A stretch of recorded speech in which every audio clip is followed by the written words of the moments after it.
Hi. Welcome to PDF.co. For this tutorial, I'm going to show you how to add a clickable link to a PDF. Let's start. We'll be using this sample PDF file for this tutorial. We will add a clickable link that will redirect you to the PDF.co's website. We will now begin by creating a Zap.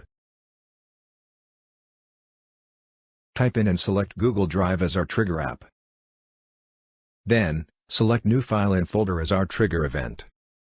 After that, select or connect your Google Drive account that you're going to use. Then, choose and select the drive and folder where your file is located. Since we're done setting it up, we can now test our trigger. Our trigger is now done. Let's proceed with setting up our action. Type in and select PDF.co as our action app.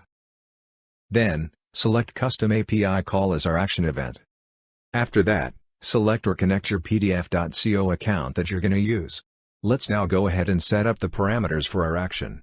Select v1/pdf/edit/add as our endpoint. For the URL, select Web Content Link to automatically get the link of your file inside your Google Drive. For the input JSON, type in the necessary parameters that you need to add the clickable link. You may check the parameters that I used in the video. Since we're done setting up our action, we will now test it to check if there are any errors. The test was successful. We can now go ahead and use the output link to check our result.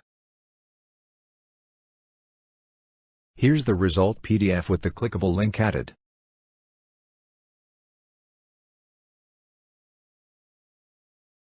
That's it for this tutorial. We have a lot of tutorials that you can check on our YouTube channel or on our website. Thanks for watching.